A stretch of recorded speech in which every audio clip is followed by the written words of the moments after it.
Hello बच्चों, मैं आपको क्लास 6 का पाठ 2 पढ़ाने जा रही हूँ और पाठ 2 के टॉपिक का नाम है भोजन के घटक। अब आप सबसे पहले ये जानिए कि भोजन के घटक मतलब होता है क्या। तो भोजन के घटक वो हैं जो हम भोजन करते हैं, जैसे दाल, चावल, सब्जी, रोटी, ये सब क्या होते हैं, भोजन के घटक होते हैं। और इसमें मेन इम्पॉर्टेंट ये है कि जो भोजन के घटक होते हैं तो उसमें हमको प्राप्त क्या होता है, मतलब हमारे शरीर के लिए फ़ायदा क्या होता है। तो हमारे शरीर के लिए फ़ायदा होता है जैसे प्रोटीन, वसा, लवण, ठीक है, विटामिन्स, ये सब हमारे प्रोटीन के खनिज लवण होते हैं। अब आप जानना चाहेंगे खनिज लवण या खनिज तत्व कौन कौन से होते हैं। तो खनिज लवण जैसे calcium, phosphorus, potassium, chlorine, sodium, magnesium, लोहा, फ्लोरीन, जिंक, तवा, मैग्नीशियम, ठीक है, ये सब हमारे बॉडी में प्रेजेंट होते हैं, हम भोजन के घटक कहलाते हैं। तो देखिए भोजन के घटक में हम क्या क्या खाते हैं, कितने प्रकार के भोजन करते हैं। दाल, चावल, सब्जी, बैगन का भरता, सांभर, ये सभी प्रकार हमारे भोजन के घटक होते हैं, ठीक है। अब देखिए भोजन हम सभी अलग अलग प्रकार से करते हैं। हर जगह पे भोजन एक जैसे नहीं किया जाता है, सभी देशों में सभी जगहों में अलग अलग प्रकार के भोजन किए जाते हैं। जैसे पंजाब में देखिए, पंजाब में मक्के की रोटी, राजमा, सरसों का साग, दही, घी, ये सब खाते हैं। आंध्र प्रदेश में देखिए जैसे चावल, अरहर की दाल, कुंदरू, मट्ठा, घी, अचार, ये सभी प्रकार के भोजन करते हैं। अब इसके आगे देखते हैं ये सब हमारे शरीर में पोषक तत्व के रूप में क्या क्या पाए जाते हैं। तो हमारे शरीर में पोषक तत्व के रूप में प्रोटीन पाया जाता है, वसा पाया जाता है, विटामिन पाया जाता है, खनिज लवण पाया जाता है, ये सभी हमारे प्रोटीन में पाए जाते हैं। और इसमें सबसे ज़्यादा ज़रूरी होता है जल। जो हम भोजन करते हैं तो हमारे शरीर में भोजन के साथ साथ जल की बहुत ज़रूरत पड़ती है, जो हमारे शरीर के लिए अति आवश्यक होता है, ठीक है। अब आपको आगे ये देखना है कि हमको कार्बोहाइड्रेट किस किस से मिलता है।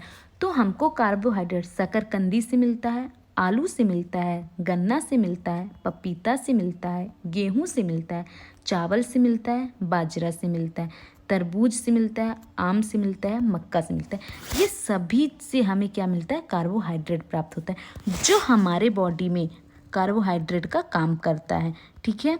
अब इसके आगे हम लोग देखते हैं कार्बोहाइड्रेट और हमें किस चीज़ से मिलता है। तो कार्बोहाइड्रेट हमें मूंगफली से भी मिलता है, गिरी से मिलता है, तिल से मिलता है।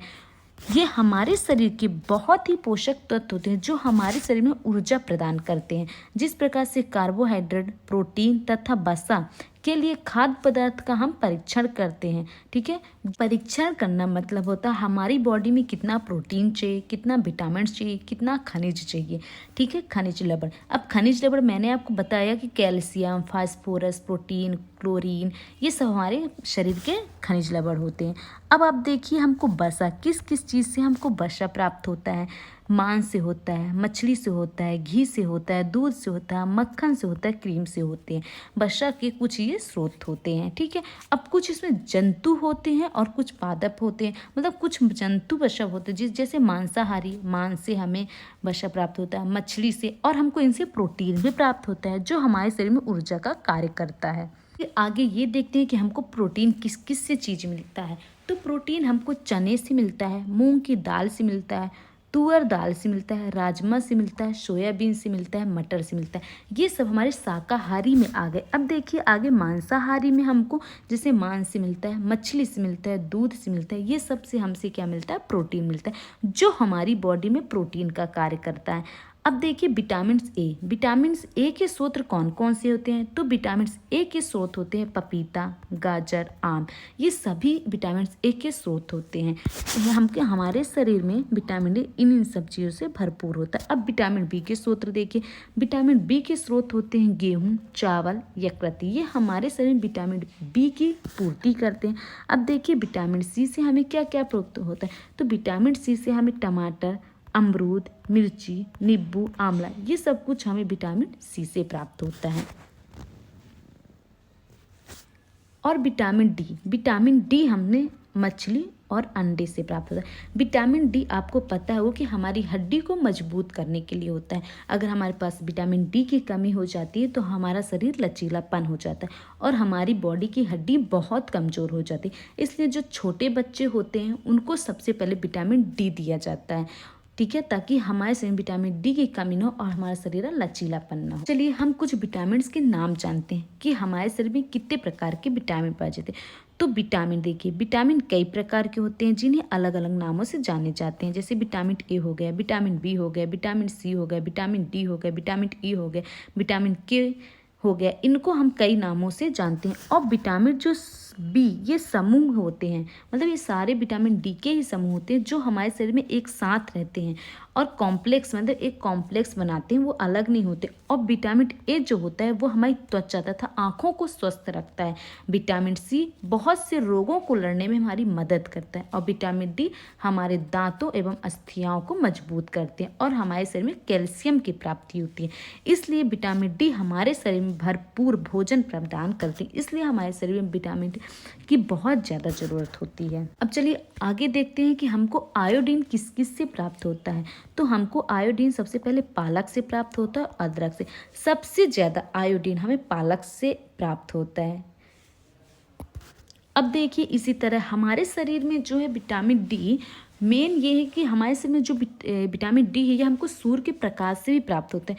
सिर्फ खान पान से नहीं होता, विटामिन डी सूर्य के प्रकाश से होता है। सूर्य की किरण जो होती है ना, तो उससे सबसे ज़्यादा हमको विटामिन डी की प्राप्ति होती है। अब फास्फोरस के कुछ स्रोत हैं। देखिए फास्फोरस हमको दूध से मिलता है, केले से मिलता है, चावल से मिलता है, गेहूँ से मिलता है। इनसे सबसे ज़्यादा फास्फोरस हमको प्राप्त होता है। अब लोहे मतलब आयरन सबसे ज़्यादा हमको पालक और सेव से मिलता है। और कैल्शियम हमको सबसे ज़्यादा दूध और अंडे से मिलता है, ठीक है। ये हमारे शरीर में प्रोटीन, कैल्शियम, फास्फोरस, विटामिन, वसा सभी का कार्य करते हैं। अब आगे देखिए हमको सबसे पहले क्या करना चाहिए, संतुलित आहार। संतुलित आहार हमको खाना चाहिए। संतुलित आहार वो आहार होते हैं जिसमें प्रोटीन हो, कैल्शियम हो, वसा हो, फास्फोरस हो, पोटेशियम हो, सोडियम हो, मैग्नीशियम हो, क्लोरीन हो। ये सब हमारी बॉडी में जो एनर्जी प्रदान करते हैं और हम स्वस्थ रहते हैं तथा हमको वृद्धि प्रदान करते हैं, जिससे हमारा मन संतुलित रहता है एवं हमारे शरीर में पोषक तत्व की आवश्यकता होती है जो कि भरपूर होती है। और ये सब के साथ साथ हमको जल की बहुत ज़्यादा ज़रूरत होती है, जो कि हमारे आहार के साथ इसको पर्याप्त मात्रा में होनी चाहिए। ये हमारे लिए संतुलन आहार कहलाते हैं, ठीक है, ताकि हमारा शरीर एकदम स्वस्थ बना रहे, ताकि हम एनर्जी फुल रहें। और सब्जियां, फलों को हमको ज़्यादा से ज़्यादा खाना चाहिए ताकि हमारी बॉडी हमेशा एक्टिव रहे, किसी भी कार्य के लिए हमेशा एक्टिव रहें और हमारा शरीर लचीलापन ना हो और एकदम से हम वर्क करते रहें, कभी थकावट सी महसूस ना हो। कुछ रोग बता रहे हैं जैसे विटामिन बी और खनिज लवण के कारण अगर हमारे शरीर में इनकी कमी हो गई तो इससे कौन कौन से रोग होते हैं। अगर हमारे शरीर में विटामिन ए की कमी हो गई तो दृष्टिहीनता, मतलब हम देख नहीं पाते, हमको कमजोरी महसूस होती है, अंधेरे में कभी कभी देख ही नहीं पाते या फिर कभी कभी हमको पूरी तरह से दिखाई नहीं देता।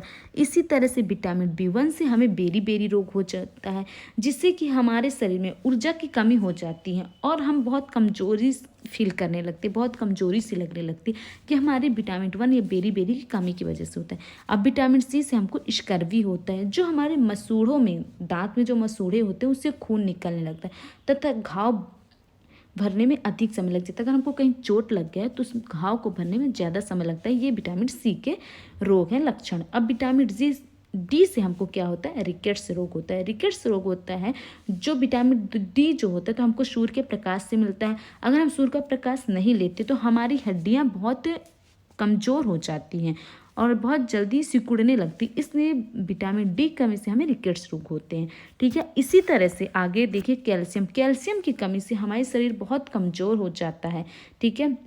हमारे शरीर में कैल्शियम की कमी नहीं होनी चाहिए। कैल्शियम के लिए हमको दूध, पनीर, हरी सब्जियां, फल, अनाज ज़्यादा खाते रहना चाहिए। हमारे शरीर में आयोडीन की अगर कमी होता है तो घेंघा रोग हो जाता है, जो कि गर्दन में होता है, और जो गर्दन की ग्रंथि होती है ना, वो फूलने लगता है। और बच्चों में विकलांगता, जो बच्चे विकलांग पैदा होते हैं, जिनके आँख नहीं होते, कान नहीं होते, वो सब आयोडीन की कमी से होती है। और लोहे यानी होता है आयरन। अगर हमारे शरीर में आयरन की कमी हो गई तो हमको बहुत कमजोरी महसूस होती है। तो आयरन की पूर्ति करने के लिए मांस, अंडे, अनाज, हरी सब्जियां खाते रहना चाहिए, ताकि हमारी बॉडी में आयरन बना रहे और हमारा बॉडी स्वस्थ रहे। तो हमें अपने शरीर में संतुलन भोजन के लिए कार्बोहाइड्रेट लेना चाहिए, ऊर्जा लेना चाहिए, वसा, खनिज, पोषण, प्रोटीन, ये सब के खाने के लिए, मतलब हमारे शरीर में ये सब बना रहे ताकि हमारा शरीर संतुलित रहे। तो इसके लिए हमको दूध, पनीर, हरी सब्जियां, मांस, मछली, अनाज, ये सब कुछ खाते रहना चाहिए, और एकदम सही सही मात्रा में खाते रहना चाहिए, ताकि हमारे शरीर में हीमोग्लोबिन या ग्लूकोज की भी कमी ना हो। और तथा जल हमारे शरीर का एक महत्वपूर्ण भाग है, जिससे हमारे शरीर में जल की बिल्कुल कमी नहीं होनी चाहिए। अगर हमारे शरीर में जल की कमी हो गई तो हमारा शरीर स्वस्थ नहीं रह सकता है। तो भोजन के साथ साथ, विटामिन के साथ साथ हमारे शरीर में जल की भी ज़्यादा आवश्यकता है। चलिए हम अब आपको मिलते हैं दूसरे टॉपिक में। Okay, thank you.